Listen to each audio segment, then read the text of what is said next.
Friends आज का जो लेक्चर हो जाता है वो लेक्चर आपका साइंस यानी विज्ञान का कक्षा शिक्षण इसके जो बहुविकल्पी टाइप क्वेश्चन है उसकी सीरीज को कंटिन्यू करेंगे। ये संस्करण आपका 2024 का है, पवन सीरीज का, ठीक है ना। तो फ्रेंड्स चलते हैं आज की सीरीज का फर्स्ट नंबर क्वेश्चन देख लेते हैं। क्वेश्चन है निम्नलिखित में बहुवर्षीय पौधा। बहुवर्षीय पौधा यानी कई वर्षों तक चलने वाला। अब सूरजमुखी तो है नहीं क्योंकि इससे ऑयल निकाला जाता है। ये शलजम तो भाई निकला, बड़ा हुआ, खा गए, यही तो होता है। तो ये भी नहीं है। आलू तो भाई बिल्कुल हर जगह आलू है, हर सब्जी में आलू है, तो यानी ये तो बहुवर्षीय पौधा तो नहीं है भाई ये सब। तो दूबघास ये आपका बहुवर्षीय पौधा है, ठीक है। और अभी हम बता चुके हैं ये रिसर्पी पौधा है और इसमें vitamin A, vitamin B, potassium, ये सभी चीजें इसमें पाई जाती हैं। पत्तियों में भोज्य पदार्थों को स्थानित करने वाला ऊतक है जाइलम, मृदूतक, दृढ़ोतक या फ्लोएम। तो आपका आंसर जो हो जाता है वो फ्लोएम यानी कि द ऑप्शन आपका राइट हो जाता है।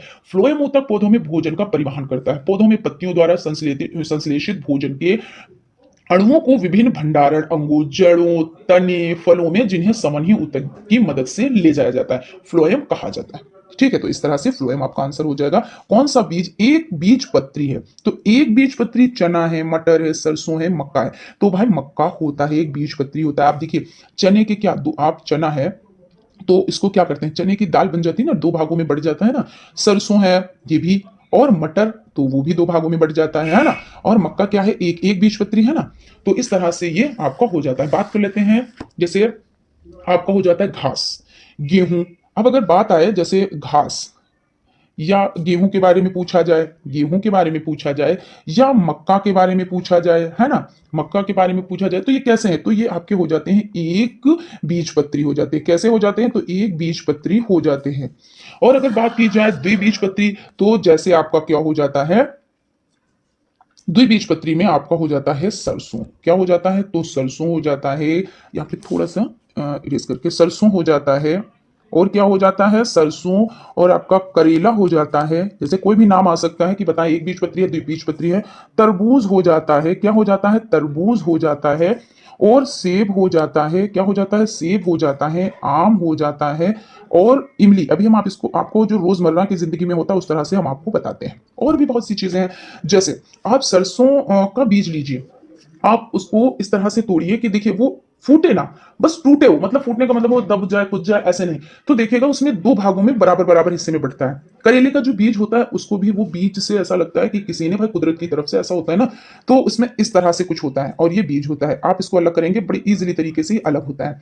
तरबूज का बीज, कभी आपने तरबूज खाया है? भाई हम लोगों ने तो सभी ने ये किया है कि तरबूज का बीज मिला, फिर उसको सुखाया, उसको फोड़ा, और जो फोड़ा तो उसमें क्या, जब वो फूटता है फिर उनको अलग अलग कर दिया जाता है। तो देखिए बड़ी इजीली तरीके से दो भागों में बढ़ जाता है।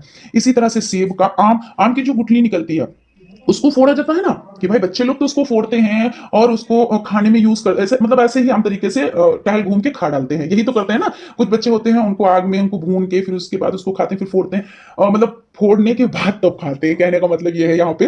तो जब वो गुठली होती है तो इस तरह की होती है, लेकिन जब बीज से फूटती है तो क्या एक भाग इधर हो जाता है, एक भाग उधर हो जाता है। कहने का मतलब ये है यहाँ पे, ठीक है। इमली का भी बीज कुछ इसी तरह से होता है। इमली का बीज भी कुछ इसी तरह से होता है। जब उसको फोड़ते हैं तो बराबर दो भागों में ये फूटता है।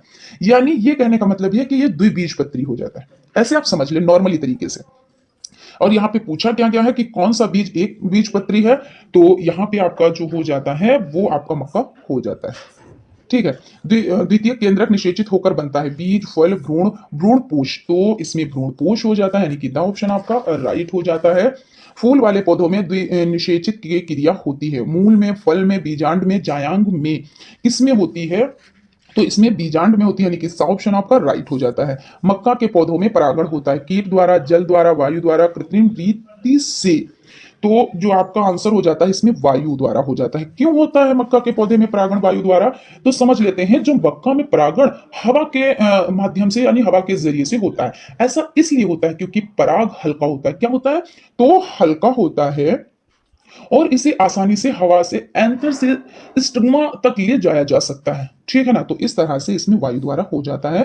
किस पौधे के पुष्प विश्व में सबसे बड़े होते हैं? तो गुड़हल, रिफ्लेसिया, केली, वुल्किया। तो रिफ्लेसिया हो जाता है, यानी कि ऑप्शन राइट हो जाता है।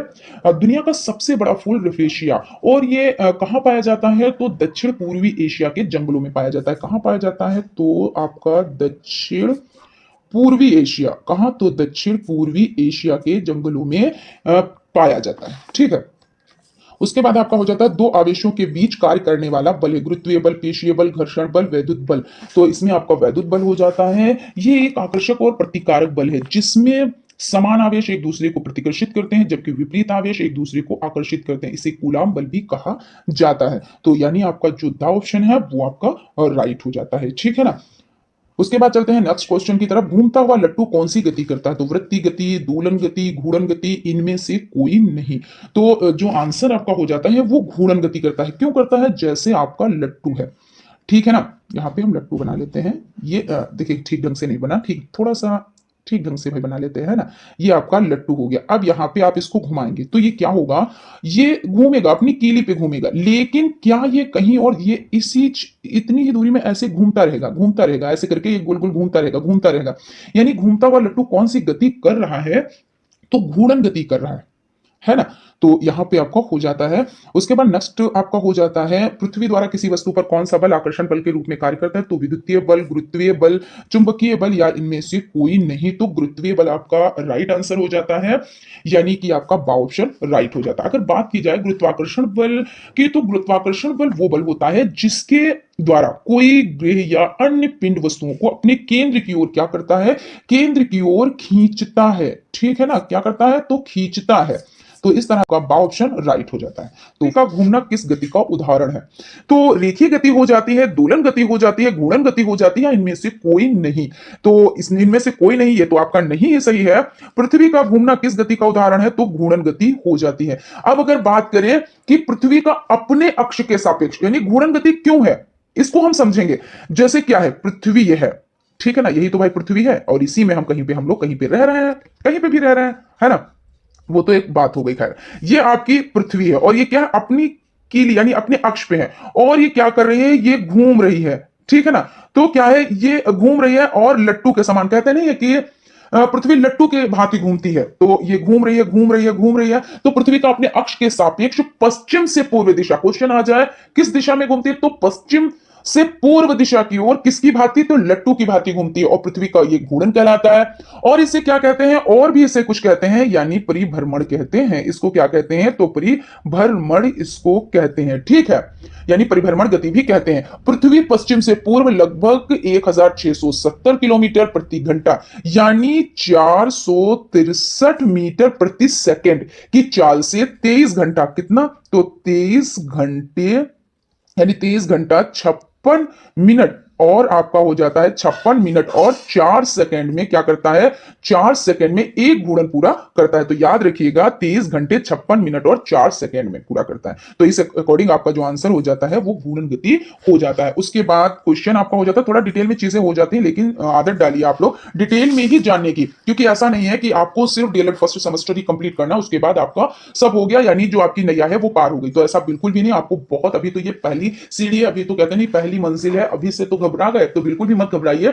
और अब आपने स्टार्ट किया है, ठीक है ना। मैं डरा नहीं रही हूं, मैं सिर्फ आपको बता रही हूं और क्या कहते हैं, गाइड भी करने वाला कोई चाहिए होता है जिस लाइन में हम नहीं होते हैं, और नई वो लाइन हमारे लिए होती है। तो हमको क्या चाहिए होता है कि कोई हमें बताए, कोई हमें समझाए। ऐसा ना हो, अगर हमें इस बारे में नॉलेज नहीं है तो ऐसा ना हो कि हमसे कोई गलती हो जाए। तो हम इसलिए आपसे बताते हैं। कुछ लोग कहते हैं कि मैडम आप तो डरा देती हैं, तो हमारा मकसद डराने का नहीं है। हमारा मकसद सिर्फ ये है कि आप लोग अच्छा परफॉर्मेंस करें, बस यही है हमारा मकसद, ठीक है। तो डरिए बिल्कुल नहीं। आप क्लास अटेंड करेंगे, अच्छे से तैयारी करेंगे, तो डरने की क्या बात है।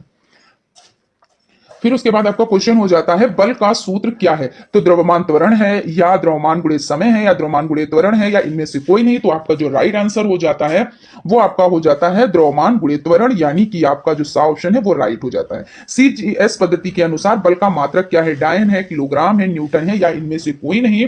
तो इसमें आपका जो आंसर हो जाता है वो डायन हो जाता है। उसके बाद आपका क्वेश्चन हो जाता है निम्नलिखित में से कौन सी घटना गुरुत्वीय बल का उदाहरण नहीं है? यहां पे समझिए, नहीं है यानी जो गलत है वो सही होगा।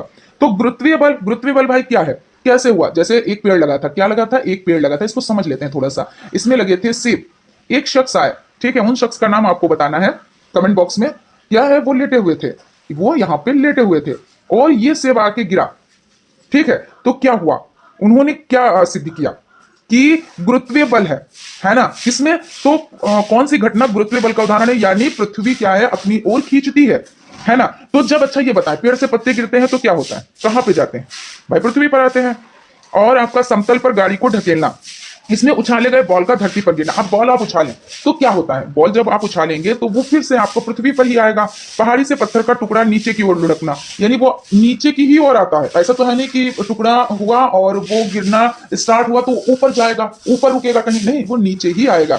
तो इस तरह से आपका हो जाता है, यानी यहाँ पे आपका क्या हो जाता है, तो ये सभी क्या है, जब पेड़ से पत्ते गिरेंगे या उछाले बॉल उछाला जाएगा या क्या है पहाड़ी से पत्थर का टूटकर नीचे की ओर लुढ़कना, ये सभी क्या होंगे, पृथ्वी की तरफ आएंगे। लेकिन यहाँ पे क्वेश्चन क्या है कि निम्नलिखित में से कौन सी घटना गुरुत्वीय बल का उदाहरण नहीं है। तो ये तो सभी गुरुत्वीय बल के उदाहरण हो गए, लेकिन समतल पर गाड़ी को ढकेलना, ये आपका आंसर क्या होगा, राइट हो जाएगा। ठीक है ना, यानी कि यही नहीं है, यही आपका सही हो जाएगा। शुद्ध पदार्थ वे पदार्थ हैं, कौन से हैं, तो देख लेते हैं। जो खाने में शुद्ध है और जिनमें सभी अणु समान प्रकृति के हों, जिन्हें छानकर और वाष्पित कर पृथक किया जा सके, पृथक मतलब अलग किया जा सके, जो विभिन्न तत्वों के मिश्रण हो, मिश्रण मतलब मिले हुए हों, है ना। तो इसमें देखिए शुद्ध पदार्थ वे पदार्थ हैं, तो जिनमें सभी अणु समान प्रकृति के हों, ये आपका आंसर सही हो जाता है। जैसे अगर एग्जाम्पल की बात की जाए तो हो जाता है सोना, क्या हो जाता है, सोना हो जाता है, चांदी हो जाता है, ये सभी हो जाते हैं। ठीक है, उसके बाद आपका नेक्स्ट क्वेश्चन हो जाता है एमकेएस पद्धति के अनुसार बल का मात्रक क्या है। तो एमकेएस पद्धति के अनुसार बल का मात्रक न्यूटन है, किलोग्राम है, डायन है, या इनमें से कोई नहीं। तो एमकेएस पद्धति में आपका हो जाता है न्यूटन, यानी कि आ ऑप्शन राइट है। ये सब चीजें बहुत याद रखिएगा, बहुत ही ज्यादा ध्यान रखिएगा, क्योंकि इनमें बड़ी कंफ्यूजन होती है। ठीक है, तो आप लोग याद कर लीजिए, इसको रट्टा मार लीजिए अच्छे से और माइंड में सेट कर लीजिए। कुम्हार के चाक में जो गति होती है क्या कहलाती है। अब कुम्हार का चाक तो आपने देखा होगा, कैसे गोल ही तो बना होता है ना, फिर क्या होता है, यहाँ पे एक लगा होता है, यहीं पे तो वो अपना मिट्टी रखता है, फिर इस पे क्या करता है, वो छड़ी से इसको घुमाता है, और जब घुमाता है तो ये इस तरह से घूमता है, इसी तरह से तो वो घूमता है। मतलब अपनी ही, ऐसा नहीं है कि यहाँ पे लगाया आपने तो ये घूमते घूमते यहाँ पे आ गया, या घूमते घूमते यहाँ पे आ गया, ऐसा नहीं, वो अपनी ही जगह पे घुमा करता है। आपने देखा भी होगा, ऐसा नहीं है। तो क्या कह रहे हैं, कुम्हार के चाक में जो गति होती है वो क्या कहलाती है, वृत्तीय गति, घूर्णन गति, रेखीय गति, या इनमें से कोई नहीं। तो आंसर क्या हो जाएगा आपका, तो इसमें कौन सी हो जाएगी, घूर्णन गति हो जाएगी। घूर्णन गति क्यों हो जाएगी, क्योंकि देखिए इसमें क्या है, जैसे वही चीज की ये अपनी यहाँ पे आ है और यहाँ पे इसका आधार है ना, यहीं से तो ये घूम रहा है और ये ऐसे ऐसे घूमता जाता है। जैसे छत का पंखा है, तो छत का पंखा क्या है, वो भी मान लीजिए यहाँ पे ये छत पे ये टंगा हुआ है, तो ये ऐसे ही तो घूमता है। कुम्हार का चाक तो ये हो ही गया, और पृथ्वी की घूर्णन गति ये भी तो हो जाता है ना भाई, पृथ्वी भी अपनी कीली पे घूम ही रही है, तो ये कौन सा हो जाता है, तो ये आपका घूर्णन गति में आ जाता है। तो इस तरह से आपका बा ऑप्शन राइट हो जाता है। क्वेश्चन है, कोल्हू के बेल गति करते हैं, कौन सी गति करते हैं, जो कोल्हू कोल्हू का बेल होता है वो कौन सी। तो ये भी क्या करता है, ये भी देखिए एक ऐसा नहीं है कि कोल्हू का बैल यहाँ पे मान लीजिए ये है, ठीक है, यहाँ पे इसका आधार है। अब ये बैल यहाँ पे बैल है, तो ये ऐसे ही चलता रहेगा, ये ऐसे ही चलता रहेगा, कहीं पे इसको जाना नहीं है। ठीक है, ऐसे ही तो आपने देखा भी होगा, ये भी आपने देखा होगा। ठीक है ना, तो क्या यहाँ पे कहने का मतलब हो जाता है कि जैसे आप धावक होते हैं, वो लोग क्या करते हैं, जब धावक लोग दौड़ लगाते हैं तो वो अपनी ही रेखा में सीमित होते हैं ना। जैसे मौत का कुआं आपने देखा होगा, है ना, मौत का कुआं आपने क्या किया होगा, देखा होगा, तो उसमें क्या होता है, उसमें उसी में चक्कर लगाते हैं, उसी में तो चक्कर लगाते हैं। ऐसा तो है नहीं मौत का कुआं यहाँ पे है, वो रोड पे चला रहा है, ऐसा तो है नहीं। तो उसमें भी जो गति होती है, ये सभी गति क्या होती है, तो ये सभी गति वृत्तीय गति होती है, यानी अपने ही वृत्त पर, यानी अपने ही सर्कल पर घूम रहे हैं। ऐसे यहाँ पे ये मान लीजिए ये दो बैल हैं और ये घूम रहे हैं, तो अपने ही वृत्त पर घूम रहे हैं, यहाँ पे वो घूमते रहते हैं, ऐसे करके वो बैल भी ऐसे ही घूमते रहते हैं। ठीक है, तो इस तरह से आपका हो जाता है। आई होप आप लोगों को चीजें अच्छे से समझ में आ रही होंगी। ठीक है, तो चलते हैं हम नेक्स्ट। यहाँ पे हमने आंसर तो बता दिया है ना, कोल्हू के बेल में गति कौन सी होती है, तो आपकी वृत्तीय गति हो जाती है। द ऑप्शन नहीं बताया था तो अब बता दिया, ठीक है, वैसे तो बता दिया था। फिर है चलती ट्रेन में गति होती है। अब भाई ट्रेन क्या होता है, ट्रेन तो भाई ये है, फिर उसके बाद पटरी ये है, ठीक है, पटरी है, अब ये ट्रेन चल रही है। ठीक है, तो चलती ट्रेन में गति कैसी होती है, रेखीय गति, दोलन गति, वृत्तीय गति, घूर्णन गति।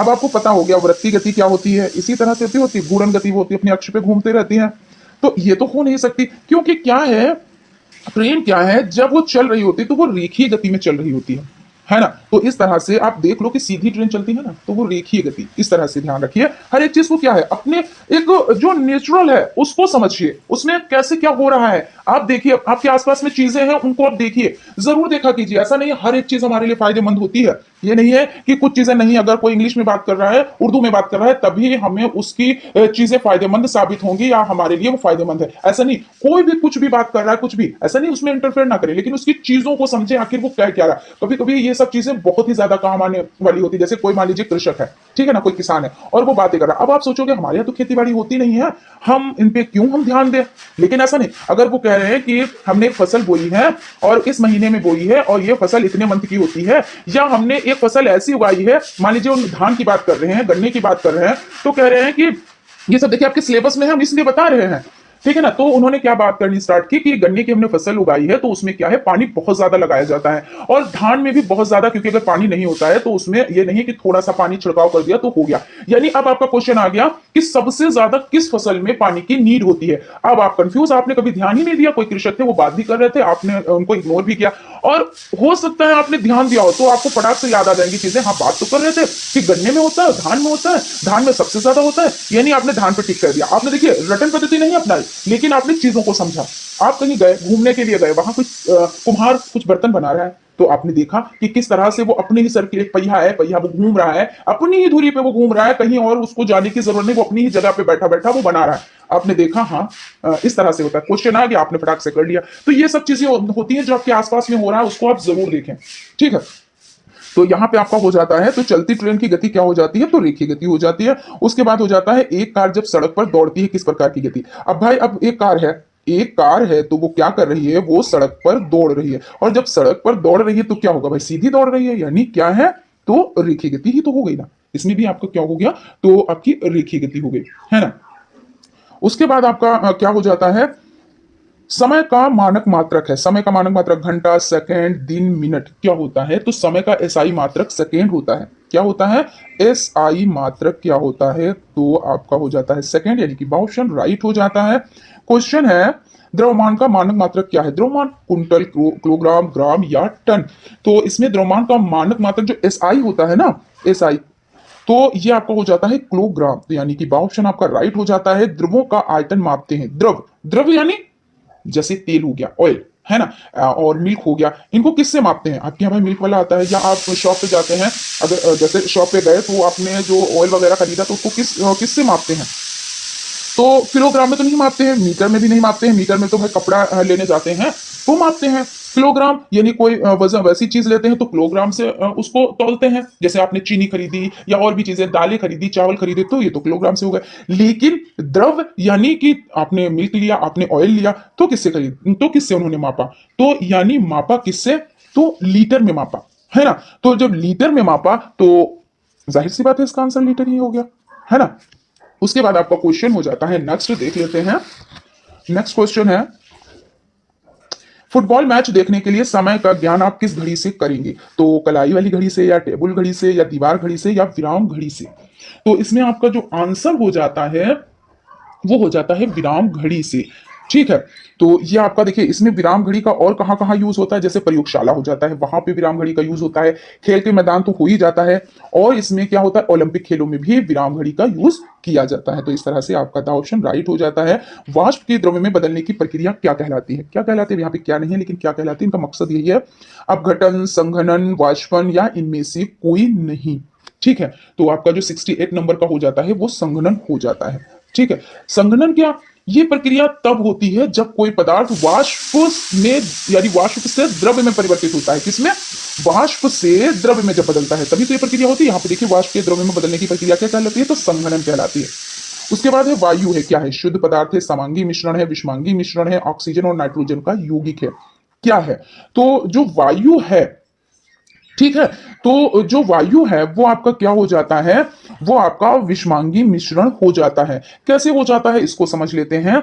हमारे वायुमंडल में क्या है, हवा में समझिएगा 78% आपका क्या हो जाता है, नाइट्रोजन, क्या हो जाता है, तो नाइट्रोजन हो जाता है 78%, और 21% क्या हो जाता है, ऑक्सीजन हो जाता है, ठीक है, क्या हो जाता है, ऑक्सीजन हो जाता है, और 0.9% क्या हो जाता है, ऑर्गन हो जाता है, क्या हो जाता है, तो ऑर्गन हो जाता है, और 0.03% क्या हो जाता है, तो कार्बन डाइऑक्साइड हो जाता है, क्या हो जाता है, कार्बन डाइऑक्साइड हो जाता है, कार्बन डाइऑक्साइड, ठीक है ना, डाई ऑक्साइड हो जाता है। ठीक है, यहाँ पे शॉर्टकट में लिख दिया है। और यहाँ पे 0.17% क्या हो जाता है, और भी गैसें, जिनको आप कह सकते हैं अन्य गैसें।